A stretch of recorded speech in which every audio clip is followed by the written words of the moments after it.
up, everyone? Welcome back to another episode of Kinda Different, a podcast where we talk about innovation in dentistry. We connect with some of the best people out there. It literally blows me away every single time. I'm like, man, I just love that conversation. And then we talk about how we can all together, to group effort, make dentistry more human, a better place for both patients, for providers, for staff, for all of us who are involved in this wonderful industry. I am Dr. Matt Allen, CEO, co-founder of DifferentKind, and your host for Kinda Different. And I'm thrilled to have someone who's here in Colorado. So I'm in Colorado. Thrilled to talk with somebody else in Colorado because there's, like in this dental space in Colorado, we have a decent number of innovators and people doing really cool things here. So I always love getting to have these conversations with folks here in my home state. But somebody who I think occupies, and this is a theme, you'll probably pick up on this, right? If you're a listener continually, you'll just pick up on this theme of like, I'd like different perspectives and people who occupy different roles within the industry. And I'm really, really excited to chat with Kim McGuire today from Fortune Management, who I think fills several different roles within that organization and does a lot of really cool things. So she is the COO of Fortune Management, as well as leading the Colorado kind of region for Fortune Management. You are also an amazing podcast host yourself. So you get to be guest today, but you're also an amazing podcast host on the Practice Mastery podcast that Fortune puts on. So Kim, I'm really excited to dive in. Thank you for taking the time to join me today. I would love for you to kick us off by just giving us a little bit more about you, about Fortune, and then we'll get into the real stuff. Wonderful. Well, thank you, Matt, so much for having me, Dr. Matt. And it's awesome also that you're a Colorado person. And it was great how we got to finally connect in person at the latest trade show that we had here in Denver a few weeks ago.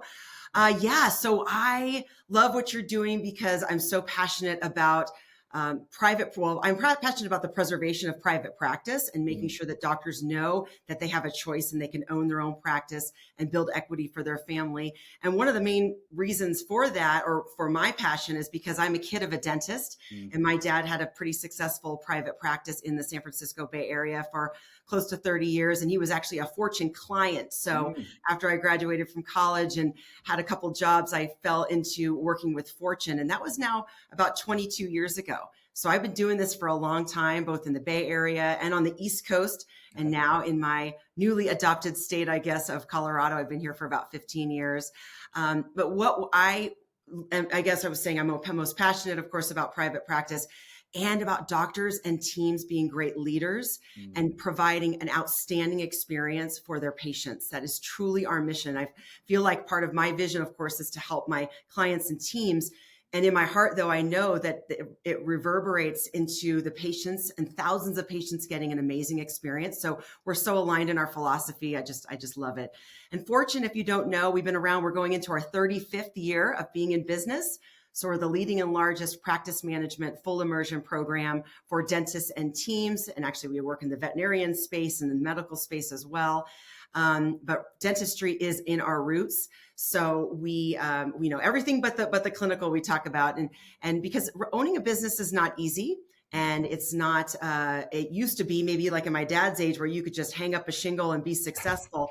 And it's not like that anymore. So what I love is helping doctors be better leaders and create their whatever vision it is for them that they want in their practice. So I can help steer them to that so they can have financial freedom. They can have choices. They can practice dentistry how they want. They can have a large practice, a small practice, and also giving our team members a place to work where they can thrive and they can feel like they're the captain of their own ship and hopefully make a little extra money through a bonus program and be hopefully, successful in their own right. So by the way, a Fortune, also, we have about 130 coaches across the country in about 60 different markets. So most likely, wherever you are listening to this, we have a coach that's near you. Our philosophy is that the coach is nice and close to our clients, so we can be at least within driving distance, so we can take care of our clients in-house and really connect with them. I love that. And obviously in a world of Zoom where it's certainly possible to do all of that, there still is something about being in person with people in presence. And we talk a lot about that idea on this podcast in general. So I love that idea. And yes, you guys are all over the country, lots of people everywhere. So awesome. Well, thank you for that background, Kim. Super exciting. You obviously have been around this, the block here, and you certainly understand this industry really well. And so I'm really excited to hear your answers, to some of the things that I'm ready to ask you. So let's dive in. We'll start with innovation. And I think when people think about innovation, we say this a lot on the podcast, but when people think about innovation, I think immediately their mind goes to like technology and whatnot. I'm not going to ask you anything about technology, right? We're going to talk about other innovative ideas. And this is one of my favorite questions just in general for people because it removes all the realism, right? It's just like, hey, if you could wake up tomorrow, have your magic wand and transform anything about dental care, what would it be and why? Okay, great. I love it. I do want to say though, I love technology, and I also always want to make sure that people know that the most successful and most profitable practices that there are private practices that have adopted a lot of technology. So that is a huge part of what we teach, and we don't tell people what they need to buy. However, what we know is delivering dentistry in an easier way, in a more patient-centric way, usually takes on a lot of technology. And if I had that magic wand, which I joke around with my clients that I wish I had my magic wand, but it's at the shop and it's getting repaired. No, I really believe that when the magic happens, when a doctor becomes a leader that truly wants to lead other people, a leader leading leaders, we oftentimes say, and knowing exactly what they want their vision to be, and having that self-awareness of how they're occurring with their team and with their patients. And I would also wave that magic wand to have all of the team members also see what an opportunity they have to work for this amazing doctor, and that they can always, when people are learning and growing, they're the happiest and they're the most fulfilled. And even if you're getting pushed out of your comfort zone a bit, that's actually where you are learning and growing and achieving better things. So when you look back on your life, sometimes the times that were hardest are actually when you grew the most. So the magic wand would be around people getting it, that your opportunity, Mrs. Hygienist or Mr. Assistant or Miss Administrative Person, your opportunity to work in this practice can give you an amazing opportunity to grow as a professional and on a personal level, and be able to impact other human beings. And we have such an opportunity in our industry that we're taking care of humans, and the mouth is connected to the rest of the body. We're figuring that everybody else is figuring that out. You as a dentist, you already know that. And we've known that. The impact, though, that we can make on our patients' lives is huge. And I think people lose sight of that. So I'd want people so the magic wand would be leadership, taking advantage of an amazing opportunity, and then being connected with that human healer that we all are in dentistry. Yeah. Love that. Well, and I love your answer there, because it's not like, hey, we want you to bypass the hard times in your life, right? Or whatever, right? Like you're saying, the growth comes often through those times. It's just simply what you're saying. It sounds to me like it's just the realization of, hey, look, like the growth, the self-awareness, the ability for me to step in, to lean in, to be present, to, do that as a practice owner, as a staff member, whatever that might be, as a patient even, right? Yes. That is the realization. And, hopefully that's, that realization, doesn't make the stuff necessarily easier. It just makes it more manageable and makes you able to walk through it in a much, better way afterwards. Right. And so I love that idea. And I think it leads into my next question for you, which I don't see that, right? I don't see that happening a ton where like, I didn't learn about that in dental school. I do know I've talked to some hygiene leaders where, in hygiene schools, they're teaching them some like, emotional intelligence curriculum and things like that, which I'm like, that's so helpful, right? Like that is so great, because yes, if you can have that realization before you start practice, like before you come into these places, all the better. But why do you think that that's still an innovative idea? And tell us just a little bit about how you help your clients at Fortune kind of operationalize self-awareness, growth mindset, et cetera. Sure. Well, we are business coaches at Fortune, right? So we've got to help our clients grow their business. What I have seen, just to reinforce the point, is that the most successful practices all across this country, and we work with some of the biggest and when I say most successful, I mean, people aren't crazy stressed out. They're making a ton of money. They've got a lot of EBITDA out of the bottom line after they pay themselves as dentists, or maybe they don't even practice. They don't hold a handpiece anymore.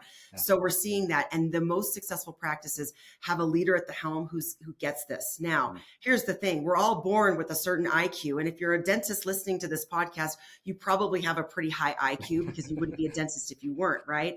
Yeah. The cool thing is that your EQ, or your emotional intelligence, can absolutely be raised throughout your life and throughout the years by reading, by listening to podcasts, going to seminars, getting coached, being actually, and this is to answer your question, vulnerable, or taking a little bit of a step back and taking a look at, I have, if you truly believe that everything that happens to you is because of something that you've done. Now, it's not like the bad things in your life are your fault. We don't get to choose what happens to us. We just get to choose how we react to it. But if I'm truly the source of everything good and bad in my life or indifferent in my life, then I'm taking full responsibility for my communication, for how I show up, for my attitude, for all those things. And it's almost like the dentistry is the easy part. To learn how to, cut a crown or even learn a CEREC or place an implant, you guys can learn how to do that. The harder part is saying, how can I get better as a human being? And it's not always easy. And sometimes it's not fun because you're having to face some of the maybe negative things that have either happened to you in your life or the reason why you have an automatic pattern. We call them our automatic patterns. So the way we react to a certain thing in life, whether it's the hygienist didn't co-discover with me or the patient didn't show up or somebody turned over the room incorrectly or whatever it is, how we react to that it shows us a lot about our mindset, right? And we, though, can choose to have a different mindset and to shift that. So how we do that is, a lot of personal coaching with our clients, really digging into what makes them tick and what their mindset is and giving them the tools. It's not just like discovering it. Yeah. It's, with Fortune, we have a ton of personal growth and development technologies. The main one that we teach our clients and our teams, the whole team gets to hear this. And one of the main ones would be emotional state management. So that doesn't mean not feeling negative emotions. We're all going to feel our emotions. How are our emotions serving us and how are we reacting? And the two biggest ways that you can change your emotional state management is your physiology, like what you're doing. So we're in the business of smiles, so you can smile and breathe. Sometimes we're not even breathing when we're stressed out, right? Yep. And what we focus on. So what are you focusing on? What questions are you asking yourself? If you ask yourself a question like, Mrs. Jones, or you tell yourself, Mrs. Jones is never going to say yes to that treatment plan that I've been talking to her about for a year, that's probably what's going to happen. Yeah. Or if you ask yourself a different question, like, how can I be with Mrs. Jones differently so that she maybe says yes or considers the treatment plan that I've been talking to her about because I know she needs it and I know it's going to help her and her smile. So the questions we ask ourselves and the mindset and our attitude says everything about our whole entire day. And we get to choose how we react to it. And sometimes that's a hard pill to swallow, but the more that we work with our clients on that, so this emotional state management, I would also say that we associate meanings with a lot of things that happen in our life, right? And we get real attached to that meaning, like, oh, patient didn't show up, they must not care about me, or they didn't say yes to this $5,000 treatment plan, they must not care about their teeth or whatever it is. We assign meaning to that. And when we can realize that that's just our meaning, that the other person has a whole different meaning because they had lived a whole different life, or your team member or whatever it is, and really get curious and find out what is going on with person A that they're not understanding my treatment plan, or I'm not being able to connect with my team member. Curiosity is a huge opener and a great skill to develop as a human being, really. And when you can get curious about how am I occurring with my patients or with my team, how am I occurring in the world, and how do I want to be, that's where we can have some great coaching. And I've seen some amazing transformations in our clients around just them blossoming as leaders and really working on their own communication. And then the world opens up for them. It doesn't become as hard, or maybe the challenges become different. Yep. And then that's when they can really find not only freedom in their work, they can find joy back in, bring the joy back to dentistry. Yep. And build a team that really loves and cares about them and is loyal to them. And then the sky's the limit. Man, there's so, we could unpack so much there. We could have, a full podcast, right? And more just on curiosity. Yeah. So I love all of that. So good. Let's dive into a little bit more about you, because all of this stuff, like, we'll pull a thread here, I think.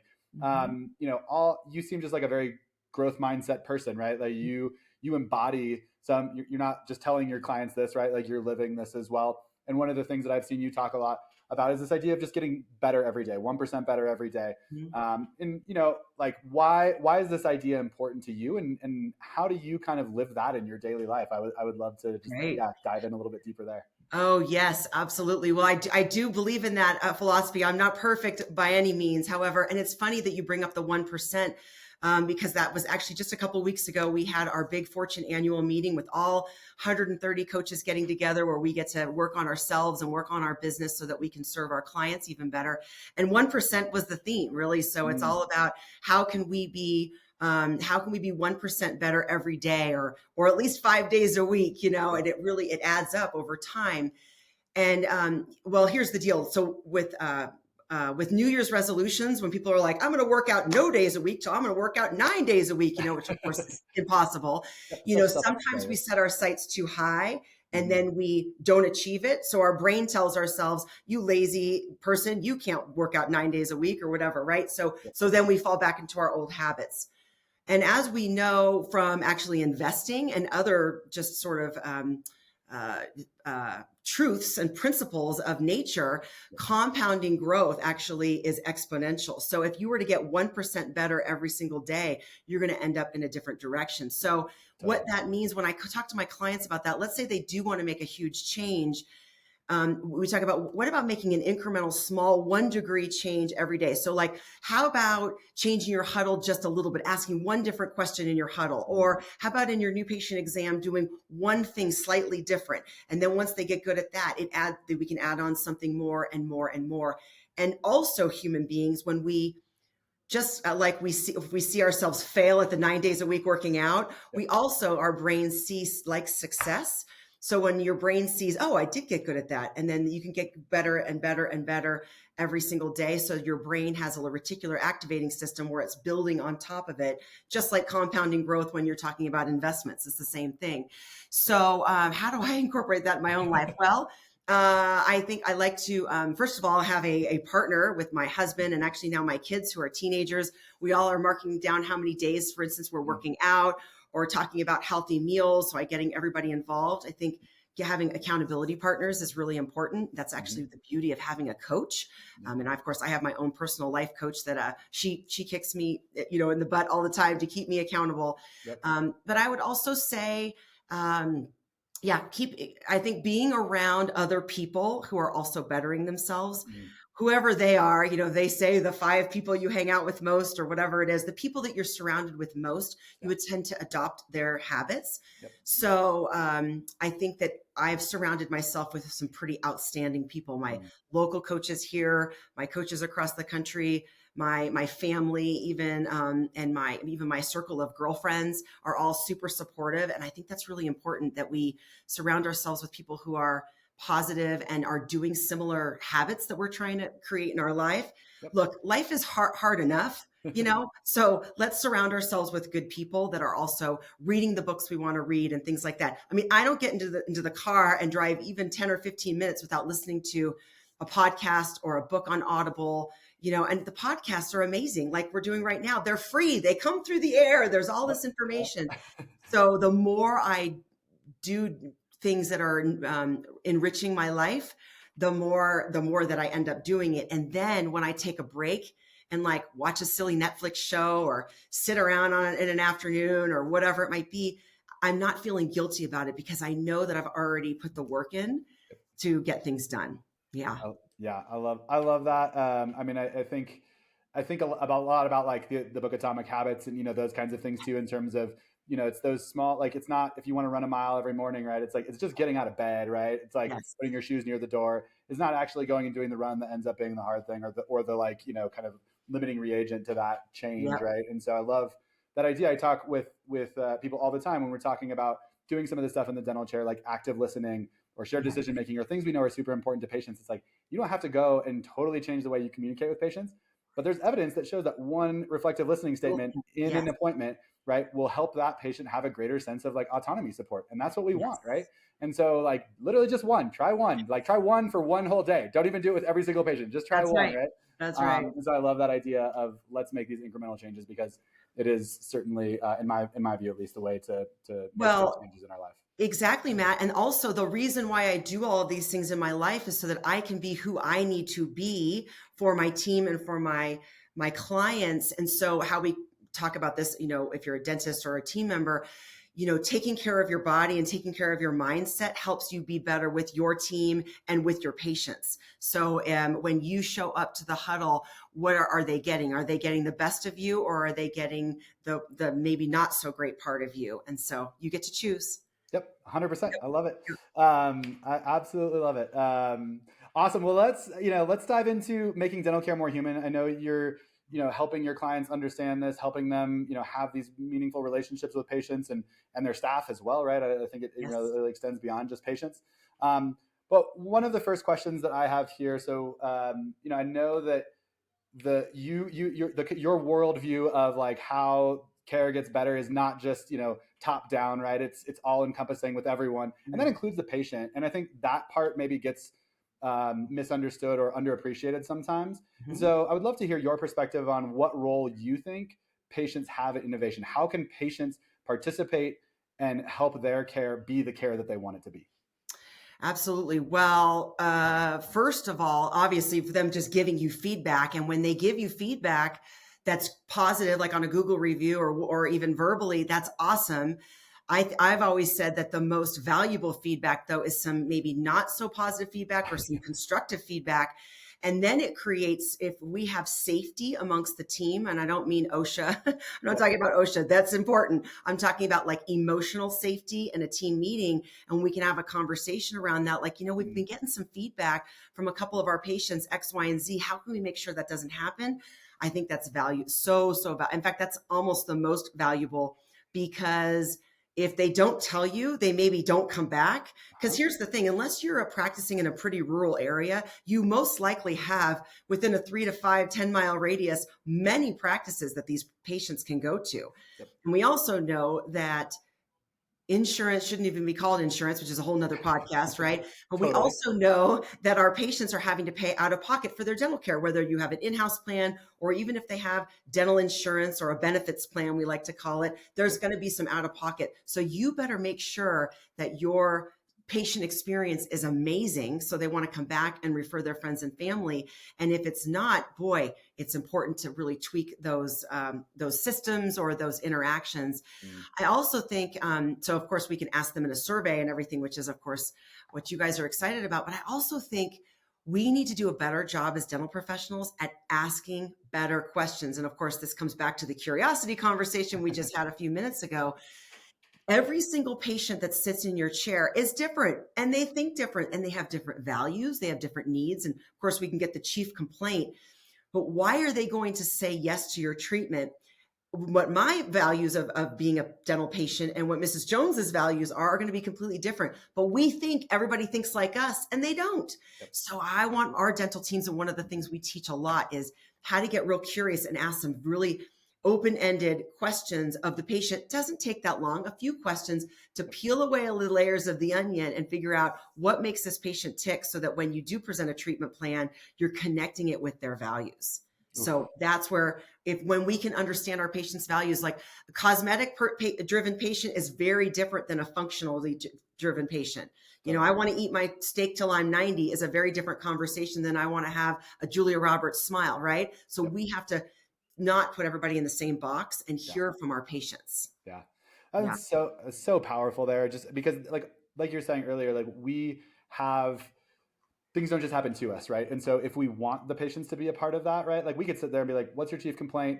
And, essentially just kind of like go with that and be like, cool, I got all the information I need. Or we could be a little bit curious, right? Yes. And when they say, hey, this part of my care isn't going great, it's super easy to just be like, that patient's crazy. Or, oh, like we just had one bad moment, like, we don't really need to improve that process, right? It's super easy to write that stuff off.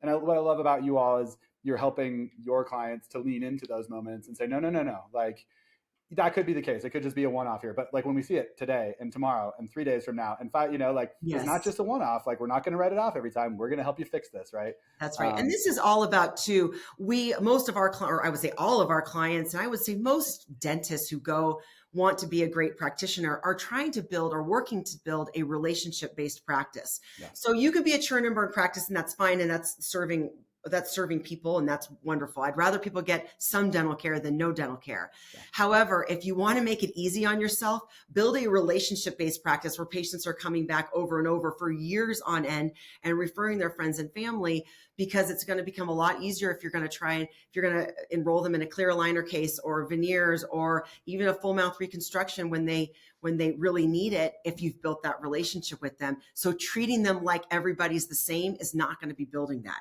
And again, this is not about the dentistry. This is about the EQ and the mindset part, and being what we call a master communicator, and really taking that on. Like, how can I be a communicator where the patient or the team member, my spouse, whoever it is, really understands? Because I take full responsibility for my communication, 100%.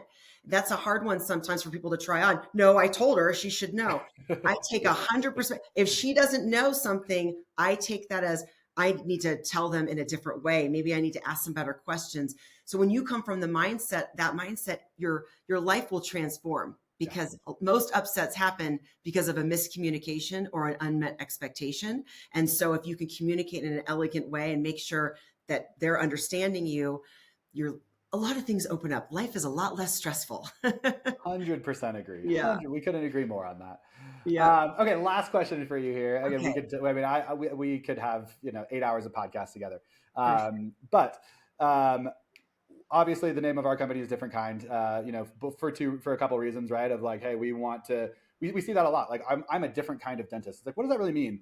But then also the like kindness piece, right? Of like, yeah, like we want to bring this to dentistry. So my question for you, just in terms of, how you all at Fortune are doing this, how are you making dentistry different, and how are you making it more kind? Great. Yeah, great question. I know I love your whole philosophy. It's so very aligned with us. I would say, well, one of the recent authors, so of course I'm somebody who reads a lot of books, and of course I'll make these books into different workshops. We actually created our whole entire annual planning day this last December and January, where every client in Fortune went through this annual planning day, where partly it's crunching your numbers for next year and figuring out how many new patients you want to get, what do you want to collect, how you want to bonus, all that. We also bring in a theme. And this year we brought in Will Guidara's Unreasonable Hospitality book, which is a super cool book if you haven't read it. It's all about how he managed and then owned 11 Madison Park, which is a very, very high-end Michelin star rated restaurant in New York City. So a lot of dentists might be thinking themselves, well, I'm not a Michelin star restaurant in New York, in Manhattan, it's super fancy. They were doing very, very out there dishes that were extremely imaginative and creative. The idea, though, in the book is that any business that's in a hospitality business, and so guess what? Dentistry and healthcare is in a hospitality business. How can you make that experience for the customer, diner, or patient in our case, absolutely unique and absolutely unique? Now, it doesn't have to be every single patient. However, are there certain patients, if you look at your schedule that, to this morning, and there are certain patients that have something unique that they're interested in, or they told you last time they were in about something that they did, and not just about vacations and babies and grandbabies.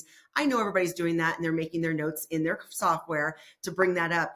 But how can you really knock their socks off and be a truly different experience? So just getting our clients in that mindset of how they can do that brings in a whole bit of kindness, because you can't make something unique unless you're truly coming from the heart and being kind. And I also just kind of goes back to asking all those great questions of like, what makes this person tick, and what are their fears, and what are their emotions about going to the dentist, and how can you make that a kinder, gentler experience for them? And it does create it takes some creativity, and it takes some shifting your mindset a little bit, maybe how you do things, and maybe, and maybe after work going and buying something at the store, even if it's something silly and small, like they wish they were at the beach. So maybe you bring some sand and you put it on I don't know, you can play around with some different ideas. But figuring out, how do we make this a unique experience for the patient and bring in that kindness? I would also say that doctors, business owners, if you want your team members to be kind to your patients, you must be kind to them. And that goes into this whole leadership conversation when you are, and not just saying, oh, I pay them really well and they I give them a bonus, whatever it might be. That kindness, connect with your team members. How are they doing? What's going on in their lives? Because everybody's got things going on in their lives that are sometimes challenging, sometimes celebrating with them when they have good things happen, because that will reverberate down to the patients. The other thing is, it's kind of marketing. When the patients see that the team members are being treated well and kind by their doctor, they want to come back. Because I don't know about you, Matt, but I like to spend my money where I know that the employees are being treated well, and it's no different in your dental practice. 100% agree. And yeah, I think that's that's the kind of like, hey, what are you saying when no one's listening type of thing, and that's definitely like, that's where I think people notice that, right? Like you might not think they do, but they definitely do. And that's where the rubber meets the road. It's easy to be nice to the person who's coming in and giving you a whole bunch of money that day, right? It might not be as easy because you might be frustrated or there might be something going on in the office, but it's like, hey, you can still be kind. You can still treat your staff. Yes. And you can still give feedback in a kind way, right? Totally, yeah, 100%. So and I think that sometimes people say, oh, you've got to be nice and kind and leadership means not giving feedback. No, you got to give feedback, because if I'm messing up, if I'm this dental assistant and I'm setting up the tray incorrectly every single time and it's upsetting my doctor, I want to know, because I want to be better. Yep. So giving feedback is huge. And if you've built up what we call your emotional bank account with a lot of kind interactions and the person knows you care about them, then when you do give them feedback, they can take it a lot better. But if it's just giving them feedback negatively, it's probably going to have adverse effects. Yes, 100%. Finding the bright spots, right? That consistently gives you that emotional bank account, or however you just put it, was better than what I just said. So yeah, I absolutely love it, Kim. This is a great conversation. I'm excited to continue it with you. In various ways. If people are like, hey, you know what, Fortune seems like a great fit for me, as a practice owner. Or if they're just like, hey, I want to learn more about what you do, where do they go to learn more? Help us understand, where we'd find that information. Absolutely. Well, I would say the first thing would be on our website is fortunemgmt.com. We have a bunch of videos on there. All 130 of our coaches are listed on there, so you can easily find somebody in your area. You can contact us that way. You can always get a complimentary coaching session with one of our amazing coaches across the country that's in your area, which is totally complimentary to you. And we love just meeting people. We love to meet all the amazing dentists in our communities.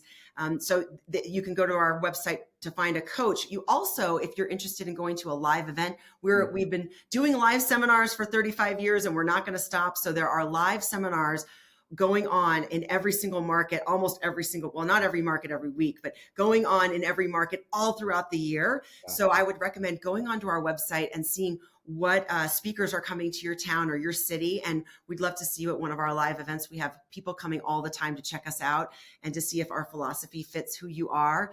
If you're looking for some help, and we work with all different types of doctors. We work with doctors who are just starting out. We work with doctors who are struggling. We also work with doctors who are doing great and want to go to the next level, because Matt, as you know, there's always another level. And if you are wanting to adopt a more entrepreneurial mindset, we're probably a great fit for you. So I love it. Yep. 100%. There's, when we think about that in that sports analogy, right? I love the coaching analogy because everyone at least has seen sports, even if you don't love sports, right? Yes. But the best players out there, right? The most world-class players out there have coaches, and the best teams have coaches. And there's absolutely no reason for any of us to not think about becoming better with a coach. So that's right. Thank you, Kim, for taking the time to join us. Thank you for sharing. Thank you for doing the work that you do every day to bring this humanity and this connection and this leadership to, I think, an industry that really needs what you offer. So really appreciate you taking the time today. And like I said, definitely look forward to continuing the conversation. It's been truly my pleasure, Matt. Thank you so much for having me on.